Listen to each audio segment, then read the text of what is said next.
Olá, queridos alunos, iniciando nosso projeto Compreendendo a Doutrina Espírita, especificamente o estudo do Livro dos Espíritos, e hoje nós vamos continuar tratando do capítulo 2, parte terceira, da Lei de Adoração, e vamos falar sobre o politeísmo. E, como de costume, deixamos sempre uma pergunta no ar para que vocês possam refletir e, no final, tentarmos responder. Será que esses sacrifícios que realizamos ao Criador ou ao Deus têm efeito de atender às nossas solicitações, os nossos pedidos?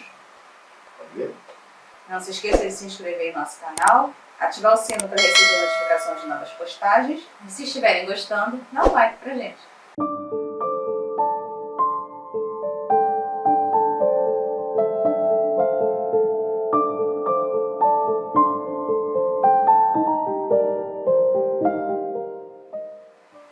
Então, lá na questão 667, vamos tratar sobre politeísmo. Por que será que o homem sempre está criando divindades, sempre está criando deuses? Por que será que ele tem essa necessidade? O politeísmo, ele é fruto da necessidade humana.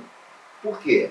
Não é de agora que o homem, lá nos primórdios de sua origem, o homem busca colocar nas mãos de um ente seus sofrimentos, os seus medos, as suas esperanças, as suas arduras, as suas necessidades de se defender, esperando que esse Deus atenda a sua solicitação e vá à frente dos seus exércitos. Então não é de agora que o homem cria deuses. Numa história não muito atrás, o homem tinha diversos deuses. Isso fazia parte da cultura. E tão forte, tão impregnado na humanidade está a criação de deuses, que foram levantados templos fantásticos que hoje ainda permanecem na Grécia, no Egito, de pé, fruto da necessidade do homem de endeusar esses deuses, de colocar esses deuses dentro de um patamar que pudesse atender às suas necessidades. E se observarmos, esses deuses nada mais era do que o reflexo dele,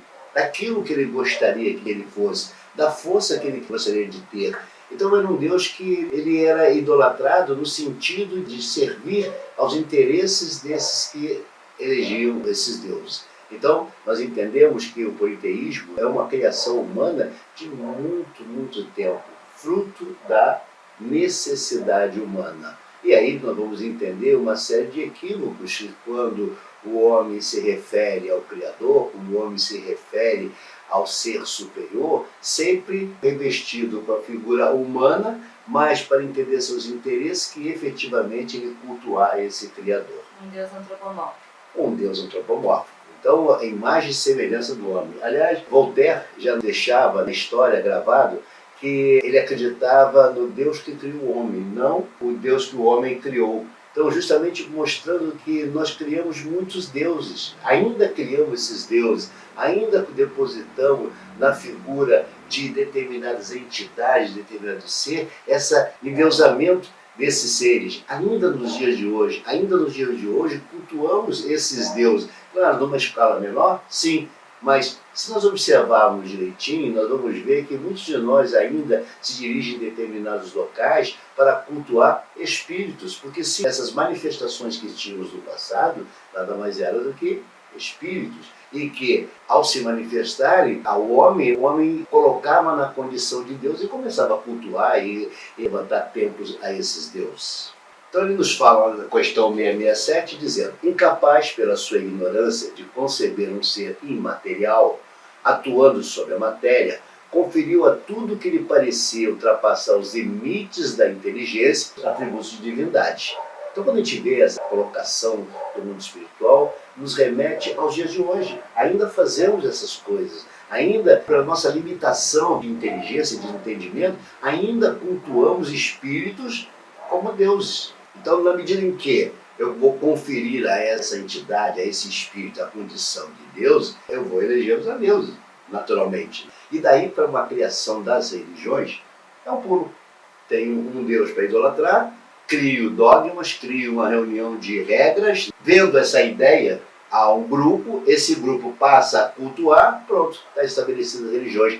O início das religiões no mundo começa exatamente neste momento, e que muitos ainda, equivocadamente, têm o hábito de dizer que as religiões foram criadas por Deus ou por deuses. Não, isso é uma criação, uma organização humana, puramente humana, pelas suas necessidades, e aí vão criando as religiões, cultos. Então, essa preocupação do homem, ao criar deuses, vai nos remeter necessariamente à criação de religiões. Está aí a razão de termos tantas religiões, e está aí uma das observações que a doutrina nos mostra, a necessidade de nos espiritualizarmos, que estaríamos acima dessa condição, não é nos tornar espíritas, que também é um segmento voltado para o cunho mais religioso na parte final dele, sobre os ensinos do Cristo, que as pessoas confundem como religião e que não é religião. O Cristo jamais impôs qualquer religião, ou criou qualquer religião, tudo é uma construção humana. Então, em todos os tempos, houve homens instruídos que compreenderam ser impossível a existência desses poderes múltiplos a governarem o mundo, sem uma direção superior, e que, em consequência, se elevaram à concepção de um Deus único. Vamos pegar lá no Egito, Akhenaton,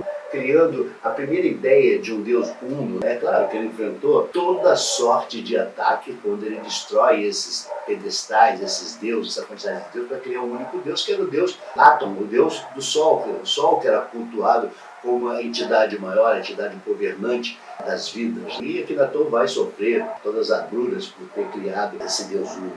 Nessa feita vamos encontrar a história de Akhenaton, ou Amenófis, quarto do Egito, que mesmo diante de inúmeros deuses, conseguiu ver um único ente superior a governar o mundo, dando início ao monoteísmo, bem como Zoroastro na Pérsia, a também perceber o monoteísmo ético. Então, o homem já começa a entender a necessidade de derrubar esses templos, esses cultos, entendendo que não é possível ter essa numerosa quantidade de deuses, e vai criar um Deus uno, mas ainda com as imperfeições humanas. Por quê? Porque ele tem a ideia de que esse Deus ainda é a sua semelhança, ele está ali a seu serviço. Então, se eu faço oferenda a esse Deus atende aos meus interesses. Então ele vai aplacar a natureza, ele vai curar as doenças, ele vai guerrear contra os meus inimigos, ele vai me proteger. Então essa é a ideia equivocada desse Deus uno que ainda o homem cria. Nos dias de hoje, ainda temos essa falsa percepção que se ficarmos orando o dia todo, esse Deus vai nos socorrer, esse Deus vai colocar o alimento na minha mesa, esse Deus vai curar a minha doença, eu não preciso ir ao médico, eu não preciso procurar os fármacos para que eu possa me recuperar. Então ainda tem essa crença supersticiosa desse Deus que é capaz de atender somente e tão somente a meus interesses. E nós chegamos ao requinte de tal ordem que muitas das vezes oramos para esse Deus para atingir os nossos inimigos. Então nós observamos que esse Deus é um Deus à minha imagem e semelhança. E note que essas mudanças sempre ocorrem lançando espíritos com esse pensamento correto e novo em pontos diferentes do globo, para que essa mudança ocorra de uma forma geral. Então, o pensamento anterior era o politeísmo, o mundo espiritual vendo a necessidade de se corrigir esse rumo para o monoteísmo, lança espíritos com esse pensamento em pontos diferentes do globo para mudar essa ideia. Lá na questão 668, complementando o que você está nos falando, ele vai nos falar que não há dúvida de que não é de agora que o mundo espiritual vem se apresentando à humanidade, preparando o grande alicerce que nos levará a uma única religião, bastando, para tanto, observarmos os ditos de Jesus no diálogo da Samaritana junto ao poço de Jacó. E essa é uma passagem interessante, porque Jesus, ao ter esse diálogo com a Samaritana, ela questiona Jesus onde deveria orar, onde é que seria um local sagrado. Seria naquele local que era o poço de Jacó, seria no templo de Jerusalém. E Jesus responde a ela: vai chegar um tempo, mulher, que o homem não orará a Deus nem no poço de Jacó, nem na sinagoga. Ele orará em espírito. Então Jesus já te mostra naquela época, rasgando as percepções equivocadas no mundo, de que haveria uma única religião, nem no poço, nem na sinagoga, nem nas igrejas, nem nos centros espíritas. Ele está te mostrando que as religiões seriam uma religião una. E que religião é essa? Que estandarte é esse que será sustentado pela humanidade, que Jesus nos apresenta? É a doutrina espírita? É o catolicismo? É o islamismo? Ou, afinal, vai ser essa religião una? Quem vai ganhar esse grande combate? Ninguém, porque esse grande combate é um combate humano.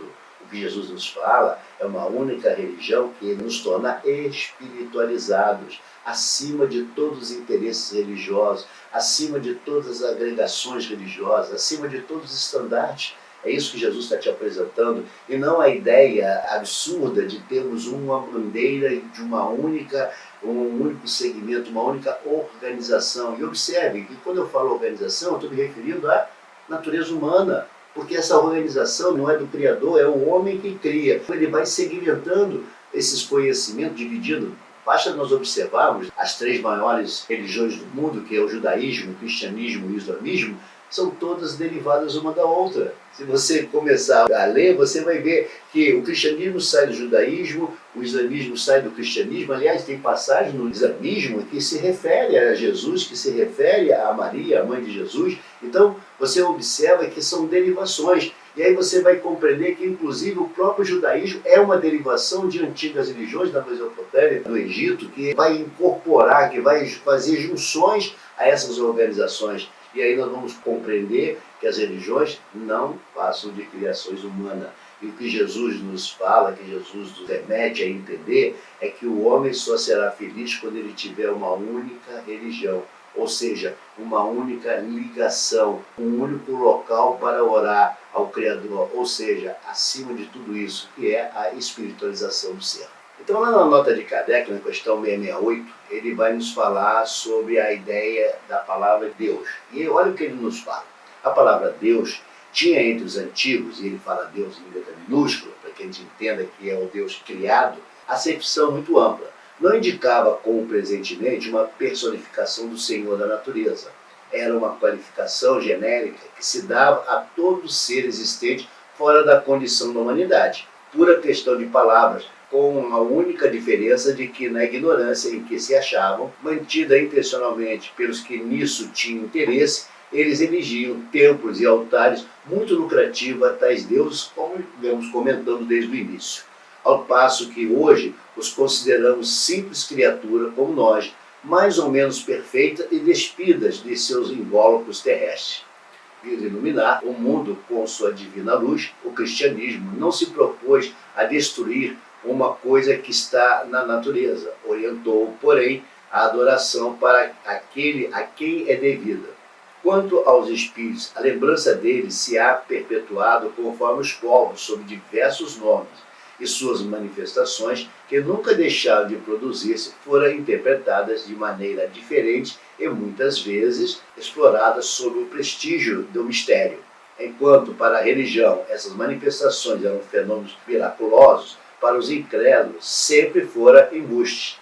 Hoje, mercê de um estudo mais sério, feito à luz meridiana, o Espiritismo, escoimado das ideias supersticiosas que os assombraram durante séculos, nos revela um dos maiores e mais sublimes princípios da natureza.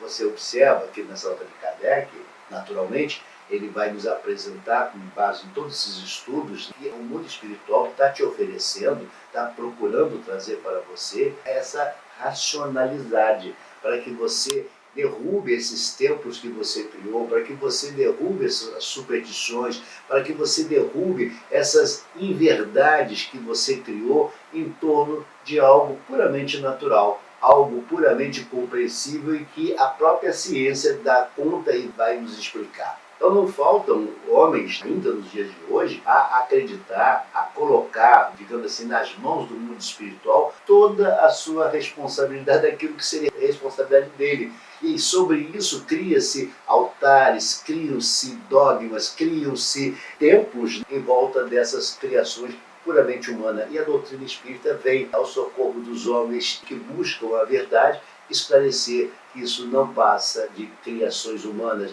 pura infantilidade, pura invenção. Aí chegamos à questão que nós estamos tentando responder. E o sacrifício? Será que esse sacrifício tem valia para o Criador? Sim, o Criador que eu falo é aquele que nos criou, não aquele que eu criei, mas aquele que nos criou. Será que esse sacrifício, note, sacrifício, eu não estou falando só o sacrifício que eram feitos pelos antigos, de sacrificar seres humanos, animais, sacrifício de várias formas, inclusive sacrifício de se privar de se alimentar, sacrifício de se privar de se vestir, sacrifício de ficar o dia todo ajoelhado fazendo suas penitências, sacrifício de você causar dano ao seu próprio corpo, chicoteando para aplacar ou para diminuir o pecado cometido. Será que isso tem valia? Será que isso tem alguma razão ou não passa de um grande erro, um grande equívoco do homem quando assim se coloca? E lá na questão 669 a 670, ele vai nos falar sobre essa questão. Não é de agora que o homem rende toscas homenagens ao Criador, quer para barganhar seus interesses pessoais, quer para aliviar suas dores, quer até mesmo para obter privilégios em relação aos outros. Os sacrifícios que realizou e que ainda alguns realizam nos deixam antever a sua parca visão e compreensão em relação ao Criador. O Criador reconhece que tais condutas estão ligadas diretamente à sua incapacidade de compreender as verdades naquele momento, aguardando, como um bom pai, a evolução dos homens, quando então abandonarão toda sorte de oferendas, toda sorte de sacrifício, seja ele material ou até mesmo através de flagelações ou abstinência de qualquer natureza. Então, aos olhos do Criador, ele vai te condenar? Não, nós dissemos que o Deus Criador, ele não nos pune. São as transgressões das suas leis que nos faz responder pelas nossas imperfeições, pelos nossos equívocos. É claro que há de se esperar a maturidade do homem para que ele abandone essas práticas, como já abandonamos muitas outras práticas, ou já esquecemos que há bem pouco tempo, em termos da régua e do tempo, fazíamos sacrifícios humanos. Quantos seres levamos ao sacrifício para agradar ao Criador? Vamos encontrar na própria Bíblia vários sacrifícios que são narrados, que eram ofertados ao Criador. No próprio templo de Salomão, que ergueu o templo em homenagem ao Criador, no próprio templo, diversos sacrifícios eram feitos de animais, suas gorduras não queimadas nas fogueiras para se elevar ao Criador, como se isso fosse agradar. Essas práticas já não mais fazemos nas culturas desenvolvidas, nas culturas que já perceberam essa desnecessidade, mas existem aquelas que ainda permanecem nessa ignorância. Quando o homem amadurecido encontrar-se, compreenderá que o único caminho para chegar ao Criador é através do conhecimento e de sua sincera transformação. Daqui a chave que o mundo espiritual vai te ofertar. Como se chega ao Criador? Através do conhecimento, através da nossa transformação. Não há como chegar ao Criador tendo ódio em nossos corações, vibrando sofrimento contra os nossos irmãos. Lembra que falamos na aula passada? Vai ter com o seu irmão antes de deitar a oferenda ao Criador? É por aí. Então não adianta você fazer sacrifício e nada vai resolver. Aliás, o sacrifício físico e nada atinge o Criador. O único caminho para se chegar ao Criador é o conhecimento e a nossa transformação. Essa ideia do sacrifício, ela vem de um período em que a matéria ainda sobrepunha o espírito. Tudo era muito material, então a ideia de agradar um Deus seria através da matéria, primeiro com objetos e segundo com animais e depois até mesmo com outra vida humana. Só que, com o esclarecimento da humanidade, a gente tem que enxergar que isso não passava de uma ideia infantil, de que Deus precisava dessas alegorias para ser agradado. O que agrada a Deus? É a nossa transformação. É a gente estudar, é a gente combater a ignorância, é a gente ganhar consciência, mudando as nossas atitudes, mudando os nossos atos. Esse é o real sacrifício que nós podemos dar ao Criador, a nossa transformação. E olha que transformação é um grande sacrifício, que dói. Sim, e ele sabe disso. Por isso que essa transformação ela tem muito valor. Então lá na questão 671 ele vai nos falar dessas guerras, tolas guerras religiosas. Nada mais são do que a exacerbação do ego humano com o intuito de apoderar-se de determinados conhecimentos para escravizar seus semelhantes, quando não, como agente destruidor da cultura dominada, não recebendo assim qualquer chancela justificativa do Criador. Então não é agora que o homem luta com bandeiras religiosas, cujo objetivo não é outro senão destruir aquela cultura, não é outro de dominar. Chegarão tempos que, após a devida depuração, através do intenso sofrimento, e não há dúvida, temos que passar pelo crivo do sofrimento, o homem alcançará o entendimento de como era ilusório, pueril e mal intencionado o caminho que levara, em nome de uma religião ou de um estandarte, a ceifar milhares de vidas, compreendendo que prevalecerá entre nós uma única religião, um único Deus, uma única doutrina, como sendo a sede do religamento com o Criador. Então, Cristo nos fala isso, Cristo nos traz essa mensagem clara, dessa necessidade de nos espiritualizar. E aí, na conclusão, temos que responder à pergunta que fizemos no início. E lá na questão 672 a 673, numa síntese de tudo isso que falamos, ele vai te responder da questão do sacrifício. Para Deus, os ofertórios levados a Ele por seus criados nada mais reflete a incapacidade que temos de perceber a grandeza do Criador, que, não alheio a essas atitudes, aguarda o momento em que nos elevaremos e direcionaremos a Ele a única oferenda válida. Qual será? Que será a nossa intenção de nos ligarmos através do pensamento, colaborando com a criação cósmica e deixando para alimentar a matéria com o alimento da matéria e o espírito com o alimento do espírito, que é a luz, e até lá compreendamos as salutares lições que o texto a seguir nos apresenta. E aí eu trago para todos um texto que eu acho muito apropriado quando nós falamos de religião, quando nós falamos de culturas, quando nós falamos de politeísmo, quando nós falamos ainda da ignorância dos nossos irmãos na compreensão de ser Criador. E que nós sempre citamos esse texto, né? Hoje nós estamos trazendo na íntegra para vocês. Que é o texto de Emmanuel, que foi muito feliz na sua colocação quando ele nos remete a estudar, a ler, a entender aquilo que ele intitulou Nos Círculos da Fé. Acende a flama da reverência, onde observes visura na ideia religiosa. Lembremos-nos com devido apreço aos irmãos que esposam princípios diferentes dos nossos, de que existe tantos modos de expressar confiança no Criador quanto são os estágios evolutivos das criaturas. Há os que pretendem louvar a infinita bondade manejando Borés. Há os que se supõem plenamente desobrigados de todos os compromissos com a própria crença, tão somente por se entregarem a bailados exóticos. Há os que se cobrem de amuletos, admitindo que o eterno poder vibre absolutamente concentrado nas figuras geométricas. Há os que fazem votos de solidão, crendo agradar aos céus, fugindo de trabalhar. Há os que levantam o santuário de ouro e pedrarias, julgando homenagear o divino amor. E há ainda os que se presumem detentores de prerrogativas e honras especiais, pondo e dispondo dos assuntos da alma, como se Deus não passasse de um arruinado ancião ao sabor do capricho de filhos egoístas e intransigentes. Ainda assim, toda vez que se mostrarem sinceros, não lhes negue considerações e respeito. Quase sempre são corações infantis, usando símbolos como exercício da escola ou sofrendo sugestões de terror para se acomodarem à disciplina.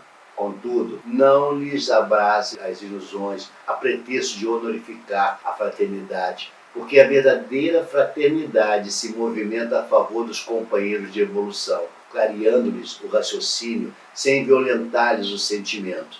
É preciso não engrossar hoje as amarras do preconceito, para que o preconceito não se faça crueldade amanhã, perseguindo em nome da caridade ou suplicando em nome da fé.